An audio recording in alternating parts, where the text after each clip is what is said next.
Now, Dave has, no doubt with good purpose, but unfortunately also planted himself right in front of a lot of you. Why don't those who can't see me, there are 3 seats here, several seats over there, why don't you move now? At least I'll get to see you. There's a downside to it, I admit, but nevertheless I'll see you. Pat Kirby, why don't you come over here? Huh?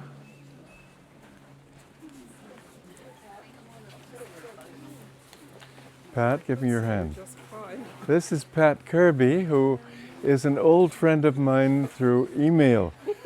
She read a book of mine called Education for Life and wrote a letter saying that many nice things about the book. Anyway, this is our first chance to meet, and I'm very pleased to meet you. At least not virtually. Right, at least not virtually. Come on, Tracy. There's this place here and there. Or can you see me? I'm doing the tape recorder. Ah, okay. Well, when we talk of the eternal now, we're talking in a very different term from the way most of us think.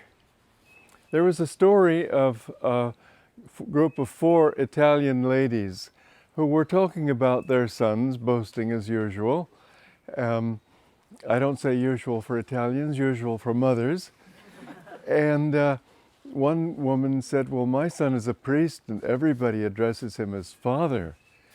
And the next woman said, well, mine is a bishop and everyone calls him your grace. Well, the third said, mine is the Pope and everyone calls him your holiness.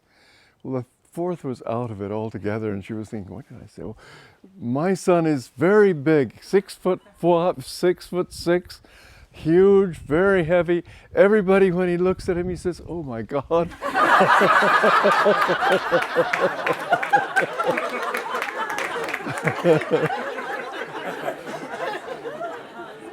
And so our tendency is to think big, biggest, and so on. But in reality, everything is right here, everything is right now.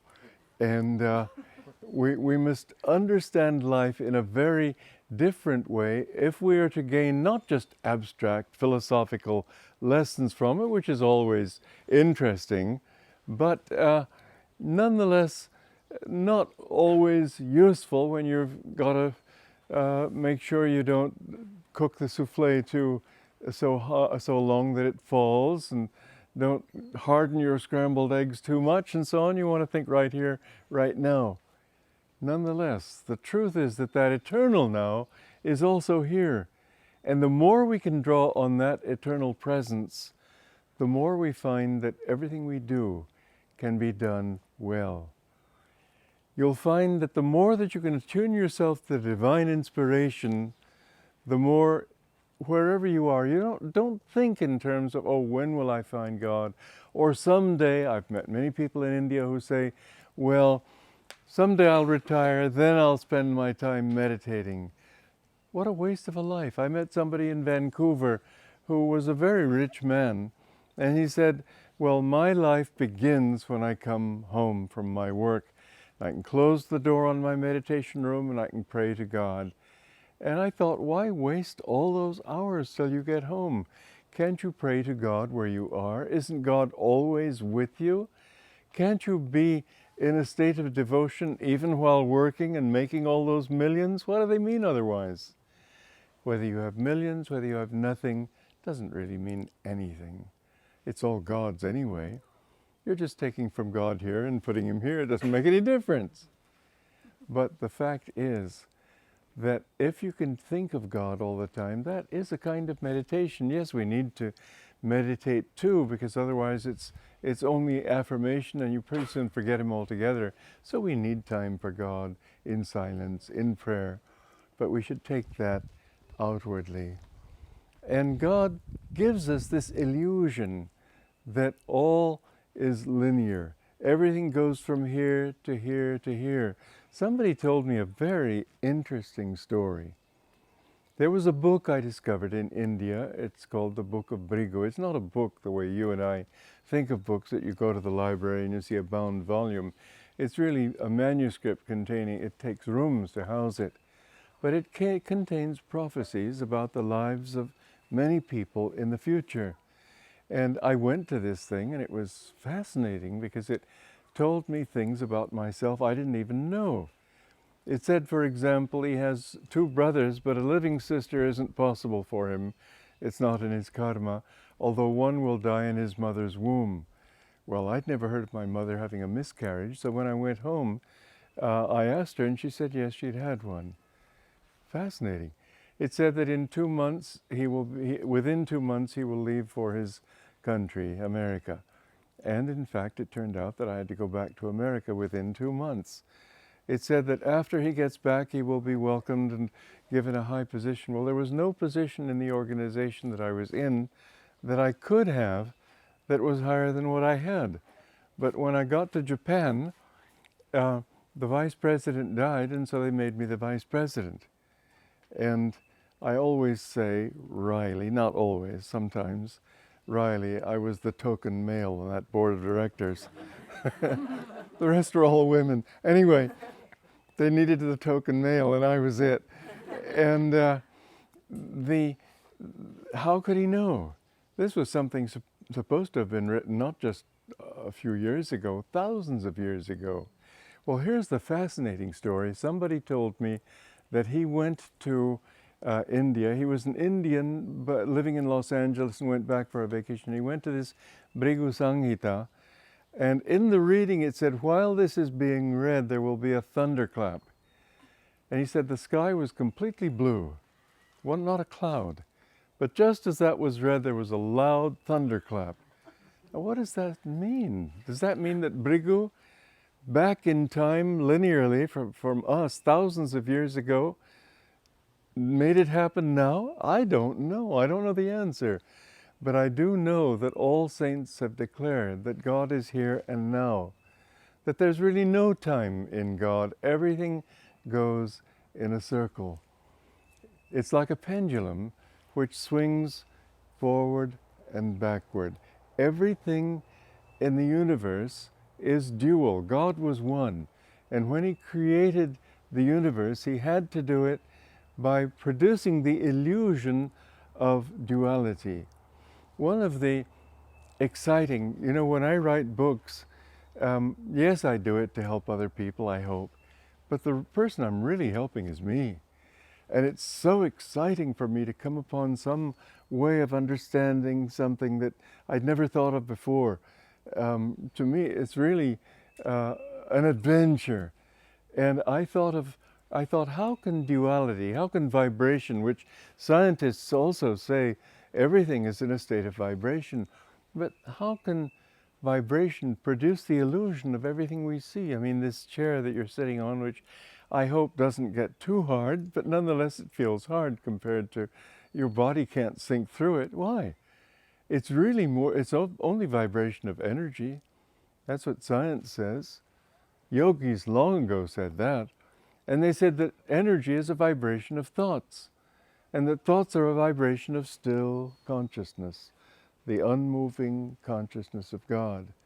And that God brought everything into manifestation out of his own mind. And I was thinking, now how is it possible, though, that vibration should make things seem so solid, so real? Your body doesn't sink into the chair simply because it's a different vibration. But both are only vibrations. There's more space in your body than there is substance. There's as much space, relatively speaking, as there is between the stars in outer space. It seems inconceivable, but if you could remove all the space in your body from it, you would sink to a little dot so small it might not even be visible.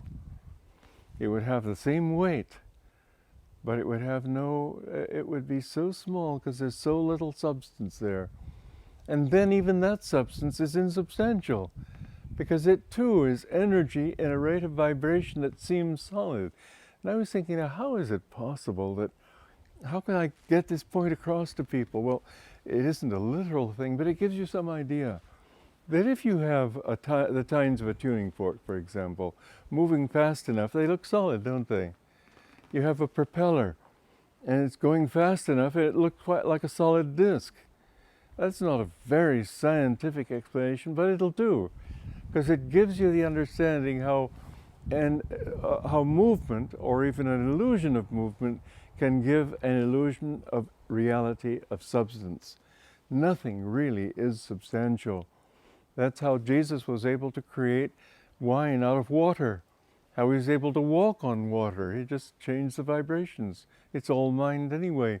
There was a Sadhu Haridas. He was an Indian sadhu in India. He happened to be in a boat with, excuse me, my tongue is getting parched here. And so he was in this boat with a Christian missionary. And the missionary was trying to convert him. And Sadhu Haridas said, well, what could your Jesus do that I can't do? Because he performed many miracles publicly and so on. The missionary, they were in a boat, it was a natural thing for him to think of. He said, well, he could walk on water. And this Sadhu Haridas said, is that all? He got out of the boat, walked on the water, and the boat followed him wherever he went. Miracles are nothing. Jesus said it too. He said, greater things than this shall ye do. But he said, unless ye see signs and wonders, ye shall not believe. And so he performed miracles, but that's not the real miracle of Christ's life. The real miracle of Christ's life was that he changed people's lives. He changed their consciousness. He made them love God. He inspired them with that love. This is what it is really about. But the illusion of movement gives the illusion of matter. If you think of a planet in space and let's say a sun that gradually moves across the horizon, there would be no way of knowing if that movement took place in 1 second, 1 hour, well, we'd call it a day anyway, but 24 hours, 12 hours, a billion years, there'd be no point of reference for you to be able to say that it took any time at all. You'd measure time, if you tried to, only by that one movement. It wouldn't really exist for you. But then you take into account other things happening.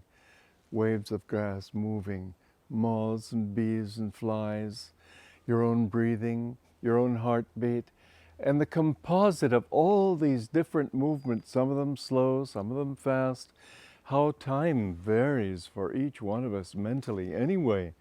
If you're really expecting something, 5 minutes can seem like 5 hours.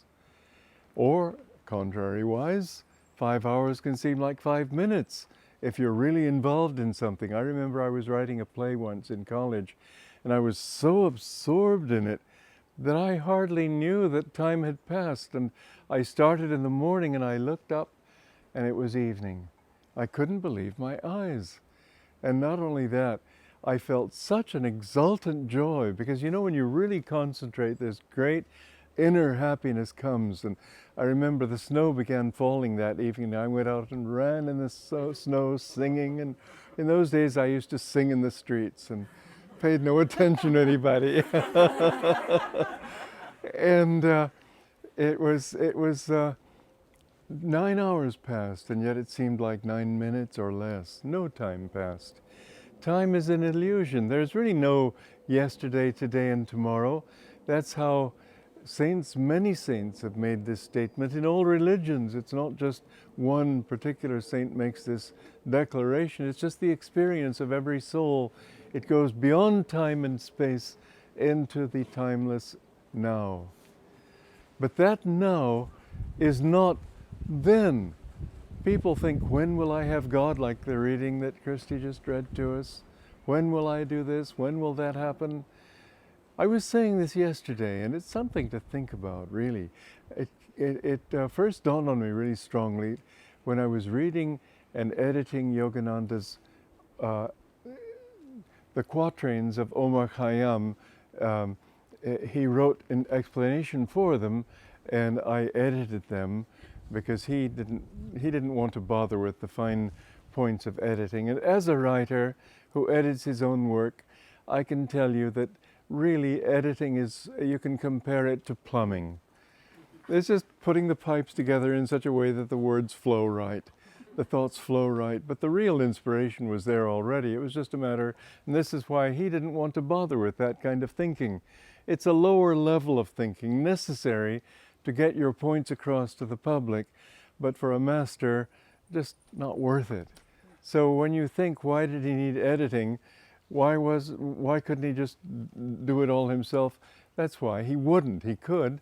He edited Whispers from Eternity himself, did a beautiful job, but he just didn't want to. And besides, that way we grew too.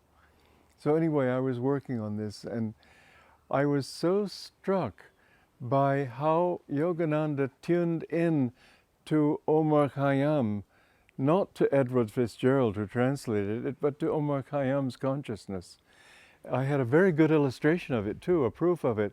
I was lecturing in Sydney, Australia on this book, and somebody raised a hand and he said, well, you know, in this particular stanza, the stanza seems to say one thing and the interpretation something different.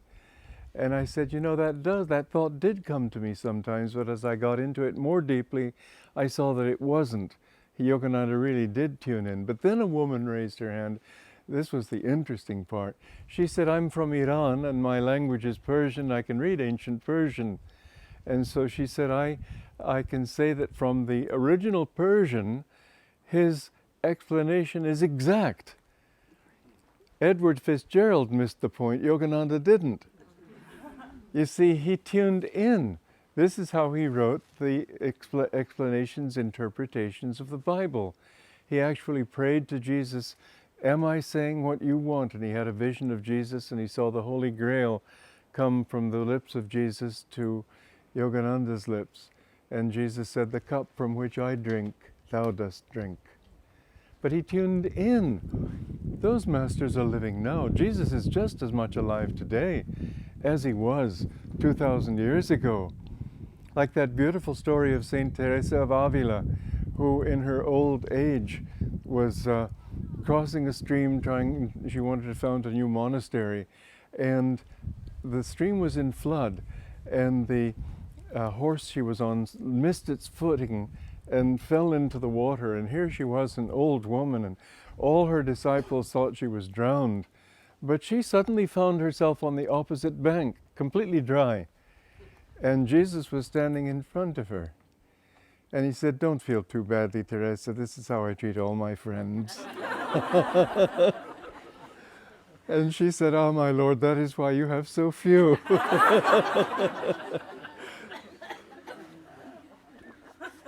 But those masters are there always. You're there always. And the one that I was going to speak about, fascinating thing in Yogananda's explanation of Omar Khayyam, was a statement that is very difficult to understand, but Yogananda showed that it meant that many who are manifested into this day of Brahma, this day of creation, many who come into this day at the beginning of the day of Brahma, at the end of the day of Brahma, billions of years later, are still wandering in delusion.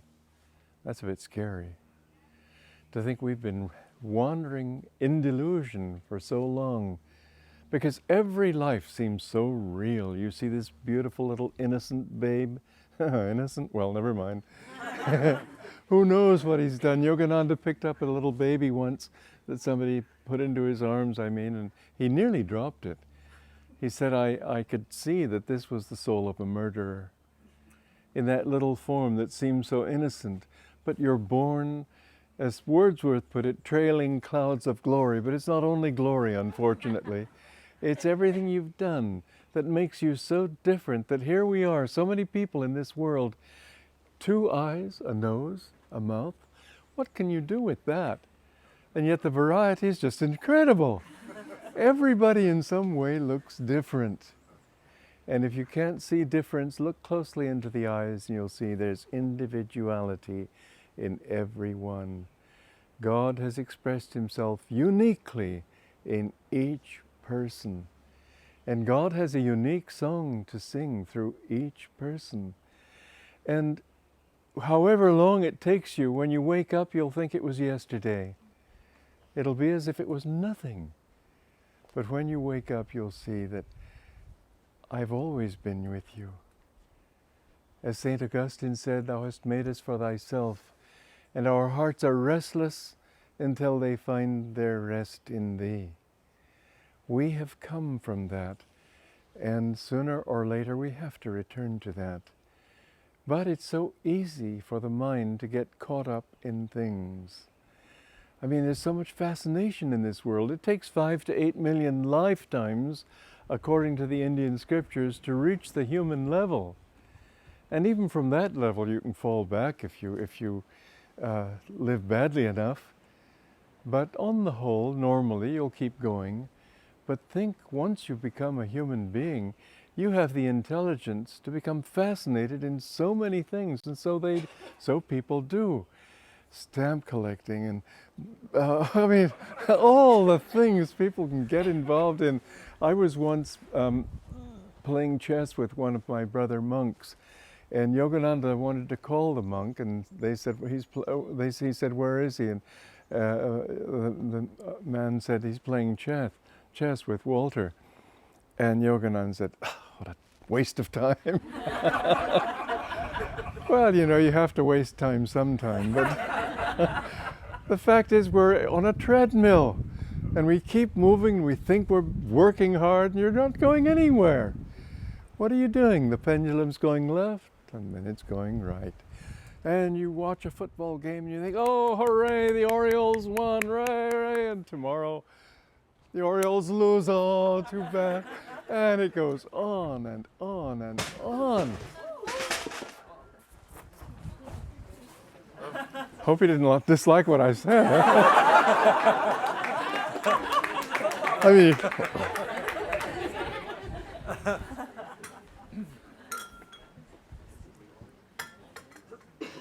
we didn't break the picture, that's good. And so, you know, one time I was in Malibu outside Los Angeles giving a lecture, and I was talking about Sai Baba. I wasn't talking about Sai Baba. I was saying that you don't have to go looking for your guru.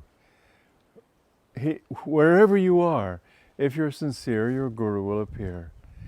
And because he will come to you, God will send him to you. Anyway, I was saying this, and somebody was sitting under a picture of Sai Baba, and this man was a disciple of Sai Baba, wanted to become a disciple, hadn't yet met him.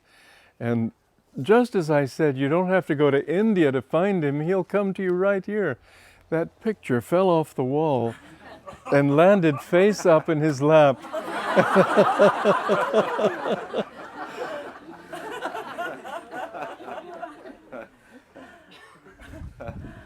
When you can live more understanding that everything you want is already here, everything you hope for is already yours. It's important. Jesus said, pray believing, but it's a fact. If you really do believe, it's already yours. It's just a question, because you're still in delusion and think things take time, you've got to work for it. But whatever is yours is already yours. That doesn't mean you can sit back and wait for it to come. It doesn't happen that way. But if you put out the energy, it will come. It cannot but come. And this is true also in inspiration. People think when they're looking for inspiration or trying to find success, they've got to go here or go here. And it's not a pendulum swinging. It's not as if, for example, that if the pendulum toward unhappiness, and mind you, the law of duality is that for everything there's an opposite. For every joy there's a sorrow. It's just the rule of life. For every up there's a down. It's the way this universe was able to be manifested. But if you think that way, and you think that, oh, when the pendulum moves this way, I'm suffering. I don't want suffering, so I'll go more toward joy, more towards pleasure, more towards... You push the pendulum further and further, what's it going to do? Just swing that much further the opposite way. It's inevitable. Now, if you can understand that what you really are looking for is in the center, and this is the truth. For example, when I write music, I don't try for it. I get a very clear picture of what I want, and then I say, well, God, give me something that says that, And I open myself to it, and within a second it's there.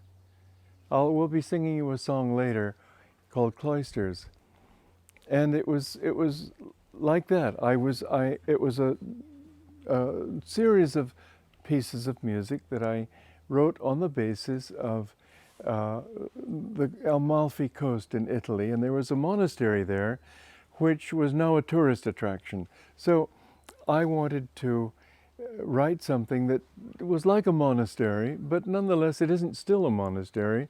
So I'd have to introduce another kind of mode of music than just normal monastic kind. And so anyway, with that thought, I wanted it to be inspiring, but not so inspiring that tourists would necessarily get out of their normal mode, which is sort of curiosity more than devotion. So with these thoughts, I said, well, God, give me that melody. It's really interesting how it came. Because the first notes, and I didn't think this through until later, but later I looked back and I saw, yeah, that's how it worked. The first notes were Gregorian style. Long I've called you, my Lord, long I've called you. Many years I have longed for your sight. Then it came out of the monastic mode, and just a little bit. Bathe the darkness with tears of devotion. What is it? Yeah. Bathe the darkness with tears of devotion. Now that tears is out of the Gregorian mode. See, the Gregorian chant wouldn't go la la la la la la. That takes it out. La la la la. Then I have to repeat that. Offered candles in prayer to your light. Now what is the modern mode? It would almost inevitably go, how much longer, friend? Sheer emotion, it wouldn't have worked at all. So I had to rein it in. I could feel that was not divine inspiration. I could feel that there was some habit there, of custom of other kinds of music and so on that wanted to pull it up there, but then this divine inspiration reined it in. And so, instead of how much longer, friend, it was how much longer, friend, must I cry your name? See, it held it in, and there's much more power. When you get emotion into it, it goes to pieces. You don't have power with shouting and anger. Power comes with control. How much longer, friend, must I cry your name? I am yours, ever yours. Now, how would conventional music end? Always with the tonic. So the normal ending had to be, will you come? Would have killed it. It had to be a melody that took you off into the infinite, into God. And so the melody gave itself to me. I didn't work for it, but I am yours, ever yours, will you come? And you see, it just goes on. This is how anything that you do, if you say, well, God, this is what I need to do, because if you pray for a good recipe for bread, He's not going to give you a mathematical formula. If you pray for a mathematical formula, He's not going to give you a poem. He'll answer your prayer according to what you ask for. But in any way that you ask, you need to also be clear as to what you want. Most music is vague because it doesn't really have anything to say. Modern classical music virtually has no melody. Why? Because melody expresses your aspiration. Melody expresses your beliefs, your faith. There's no faith, there's no aspiration. People don't believe in anything real anymore, at least at this time in history. As a result, there are no melodies. But if you can really ask clearly what you want, that's again why so much popular music does have beautiful melodies. Because at least things like human love are things everybody understands. Whereas if they're trying to talk about some abstraction, they don't get a melody because they don't know what they're thinking about. But if you have a beautiful melody like night and day, you are the one, it's beautiful. It's a human emotion, but even that can be turned to God. feeling of music is something that if you really know what you want to say, then there's so much to be said. I believe, even though melody is going farther and farther away from music, that melody has to be the future of music. That basically music is melody and everything else is supportive. You know, in many cultures they don't have anything but melody and rhythm. They don't have harmonies.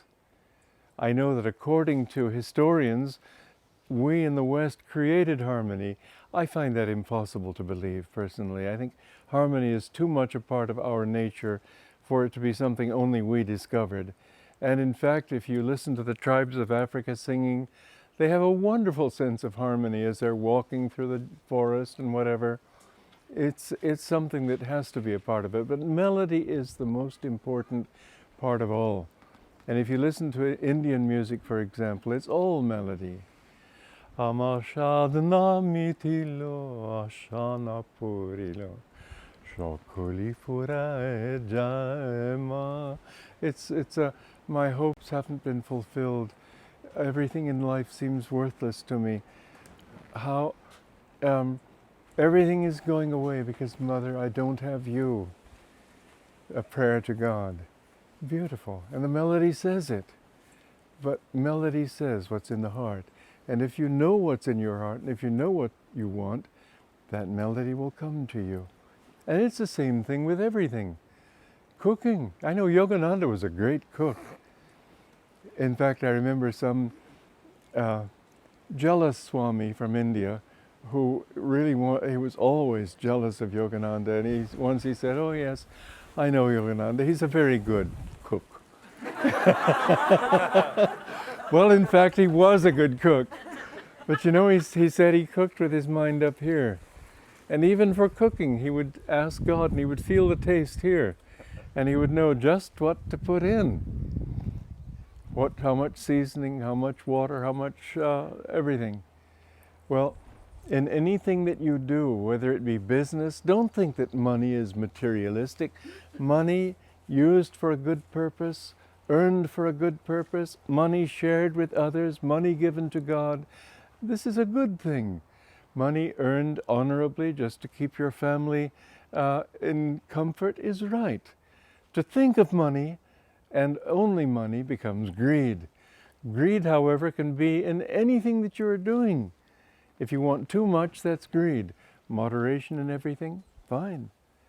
And so if you have a clear picture of what you want, whether it be food, mathematics, poetry, so much poetry is just, I think the whole purpose is that people have nothing to say and don't want anybody else to know it.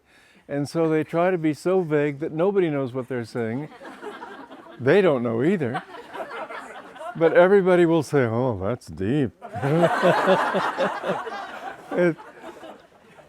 The truth is that clarity, if you read the sayings of Jesus, if you read the Bhagavad Gita, yes, there's a lot there you can't understand, but it's put so simply, so clearly, that you can understand what you've experienced. You just know that once you've experienced more, you'll understand more. Because clarity is essential. That's why we call our publishing house Crystal Clarity Publishers. We want clarity in everything.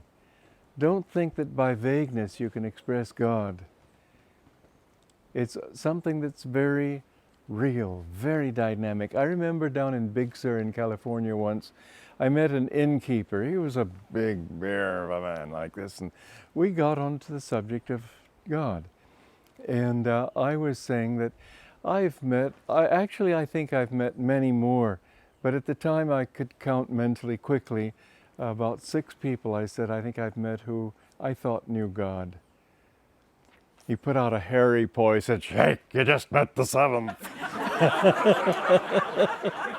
Well, even the way he said it made me think, oh, no, I don't think so. Truth is clear. Truth is simple. Truth is something you can tune into right away. And I work hard at making what I write clear, because I think I owe it to the poor reader. He's got a hard enough time reading this stuff anyway. Make it as clear and simple as possible.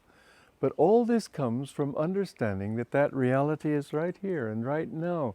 You don't have to strain to reach up for it. It's with you. God is always with you. There was this beautiful story of St. Anthony of the Desert, who for 16 years was praying in a tomb to Jesus. And finally, he appeared to him. And suddenly all these demons and things that were threatening him vanished. And St. Anthony said, "Lord, where were you all these years?" And Jesus said, "Anthony, I was always with you." And wasn't that the promise of Jesus in the Bible? I am with you always. He's with us right now. You know one thing, one reason people don't like to think this way? They hope he didn't notice. Well, believe me, he does. He's already in your mind before you commit the crime. He's already in your mind before you have that wrong thought or do that wrong deed. He does it through you, that's the truth. The trouble is that that little part of him that is you hasn't yet caught on as to how these things work, and so you do the wrong thing. But if you can understand that, in fact, give to him. God, it was you who did this. He doesn't mind that, he likes it. But he likes it because when you give it to him, then you give him a chance to come in and help you to think better next time, help you to do better. It's not as if he was gloating over the fact that you punched that guy in the nose.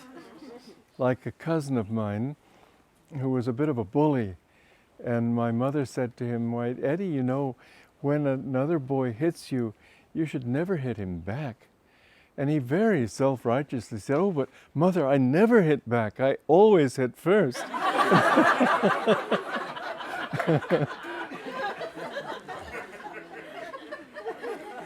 Well, Eddie just didn't understand. But the fact is that God puts all of these delusions. It's not that he puts them into our mind. It's that everything being consciousness, everything being spun out of his consciousness, there's so many different levels of that consciousness that we can draw on. And you can draw on the darkness, you can draw on the light. And when you think that, well, I couldn't possibly be like a saint. I mean, give up my beer? Or give up getting angry every now and then? Or give up whoever I am because you think that's who you are, but you're not. You're only acting that way. You know, all those saints, well, they were like you that at one time, and a heck of a lot worse than you. As Yogananda said, a saint is a sinner who never gave up.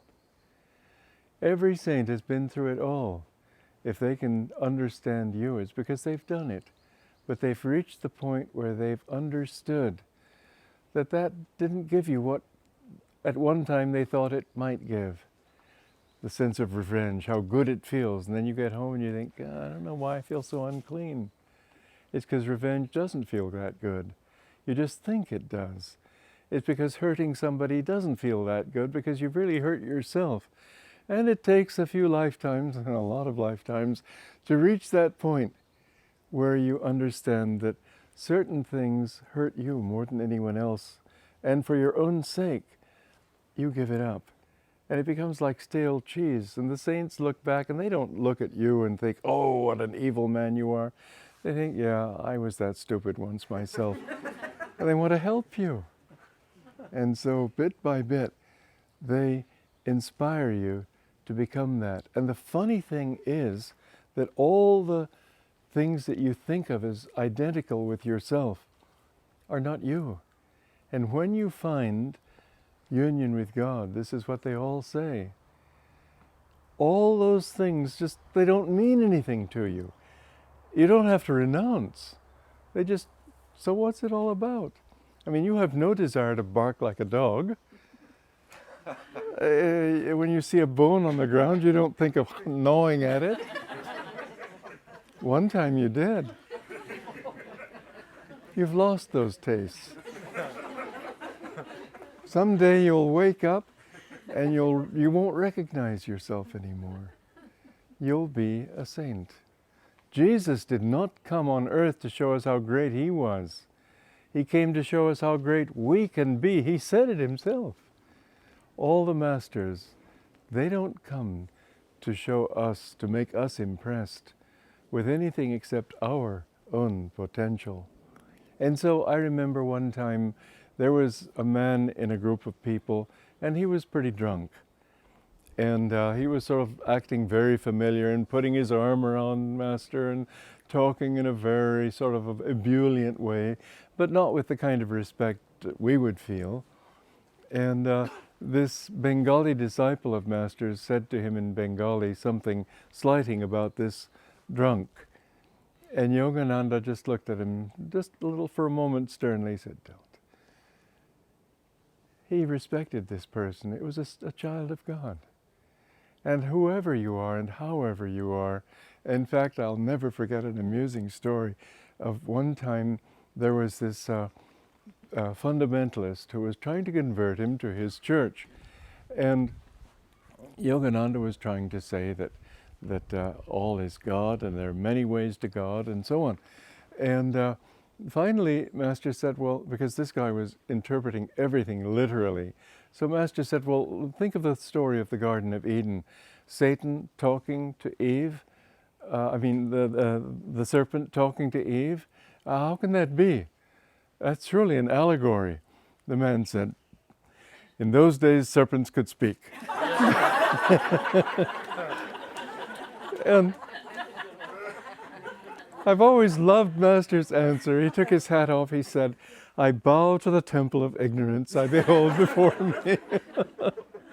But even in that, he could be humorous, but the bowing was sincere. Somebody wrote him a letter full of false accusations and so on. When Master saw him, I was there, and when Master saw him, he said, really, you should take up writing. That was the best letter Satan ever wrote me. But in the end, the Masters know that all of us are gods asleep, that's all. We have to wake up. But to wake up, don't think that it's way off there in the future.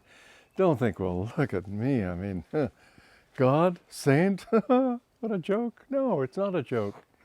You know, one time, I was very deeply impressed with this one. They saw me back, he told me to grow a beard when I was only 23. And in those days, no men wore beards. And so it looked kind of odd. But people seeing me decided I looked like Jesus Christ, because he had a beard, I had a beard, okay. So they asked me to play the part of Christ in this tableau that they were doing. And it was Christ at Gethsemane, and all I had to do was sort of sigh, so it was simple. No acting task. Anyway, afterwards he said that many of them said, you looked like Christ up there. And I said, well, sir, I'd rather be like him than look like him. Well, here's what impressed me. He said, that will come. Completely matter-of-factly. He saw all of us as potential Christs. He didn't see us in terms of our illusions and delusions, our faults and weaknesses. He saw us all in terms of our potential. Someday it will come. Someday you will be like that. Why think then? Why think someday? Why not think right now? As Yogananda used to say, the thing I love about America is the saying, eventually, why not now? Why not now? Why think? Just think how many lives you've been going. And remember what duality means. The pendulum swings this way, then it swings this way, and then it swings this way, and then it swings this way, and it goes on and on and on. And yet, finally, it all ends in nothing, because duality has to be cancelled out. Every plus is cancelled by a minus. So the sum total is zero. And so every lifetime, somebody begins his life thinking, oh, I'm going to be an engineer, or I'm going to have a lovely home and nice children, or I'm going to be this or that, and all their efforts are put forth. And usually at the end, there's a certain amount of disillusionment and bitterness. Fortunately, not always, but still. You never get what you want. You can't. It's like a carrot on a stick. In fact, the sum total of all your satisfactions and failures, victory, defeat, everything, the sum total mathematically cannot be anything but zero. Now, what do you think? Billions of lives, all for nothing? And that's literally what it is. Nothing. Why not give God a little time? Actually, Sukadeva, a great saint in India, said, all time is wasted that is not spent seeking God. I don't mean you have to sit in meditation all the time. You'd go to sleep. Might as well face it, you're not ready to sit there in samadhi. Do a little bit. Do what you can. Do what you can do with your mind active and awake and alert. And the rest of the time, whatever you do, just keep thinking of God every now and then. Frank Laubach was a great Christian missionary. And I had a chance to meet him shortly before he died. He said, I'm suffering from an incurable disease. And I expressed sympathy, and he said, yes, old age. But he was alone in Mindanao, I think that's how you pronounce it, in the Philippines. And his wife and family were away, and he was all alone and with a lot of people who weren't of his faith. And he was, in a sense, lonely, but he thought, why waste time being lonely? I'm going to do something I should have done years ago as a missionary and a minister. I'm going to try to make God a constant companion. And so all that time that he was there, he thought of God not as he. Think how many hymns just speak of he. Why not you? And why so pompously? Why not talk to him intimately? That's why they say thou. Now, thou in English sounds formal, but it was meant to be that which, the way you'd address your own wife and husband and children. Your very own. Think of him as you. And try to share every thought with him. This is what Frank Laubach did. And in sharing every thought, when he was eating breakfast, he would say, well, God, I'm having breakfast with you. When he was walking, God, I'm sharing this walk with you. I feel your energy. I hear your voice in the birds.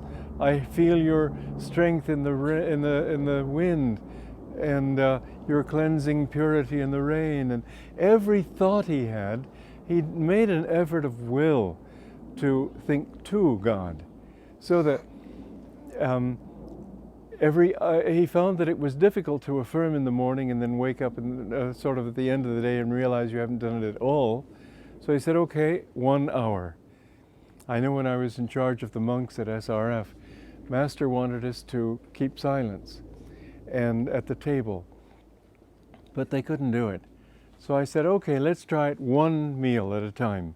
Let's do it at dinner, because we'll have just come from meditation. And it was a little hard at first, but after a while it was not so hard, and finally they kept silence. Then I said, well, now why don't we keep silence at breakfast, because we've just come from meditation. So it wasn't so hard then.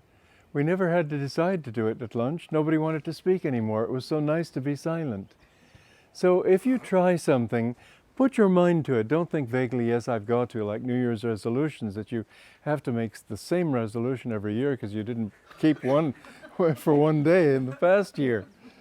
So you, for 1 hour, say, I'm just going to think of God. And it would be good to have it an hour that is not too involving. Maybe you take a walk, whatever, but while you're washing the dishes, instead of just turning on the radio and hearing a lot of noise, just think of God. 1 hour, it's not that much, but you'll find that it's awfully nice. In fact, it's wonderful. And the more you feel, the more you talk of him, the more he talks to you. And the more he talks to you, the more his joy fills you. And so you begin to find that that hour went by very nicely. And it takes a little willpower, yes, but then another hour, and pretty soon it becomes a habit. This is how Frank Laubach felt, that wherever he went, he just felt that God was just behind each tree, each bush, everything, behind his own thoughts. He was a wonderful man, but this is something that all people can do. And I proposed an experiment yesterday. This is an experiment too. Just try it. Think of God as right here, right now. Not, oh, someday I'll die and I'll meet him. No, God is here today. And when you can feel him with you, you will be amazed at how many answers come to you. You know, when I write a book, I don't make a plan for the book. I don't even know usually what I'm going to say on the next page. But I ask him, and I'm just amazed to see how much comes out. That at least it inspires me. I don't know about anybody else, but I love the stuff. Because it's filled with joy that I feel while writing it. And also I feel that I'm writing for a friend. I always visualize my reader as sitting just across the desk from me, neither male nor female, just a person, and I'm talking to him. And so what I write is, in that sense, like a conversation. If you can feel that everything is now, you will have him today. And if you feel it's then, you won't have him until it is now. Because ultimately, to find the infinite and the eternal, you have to realize that that infinite begins in a grain of sand and in an hourglass, as William Blake put it. You have him. You only have to deepen your knowing.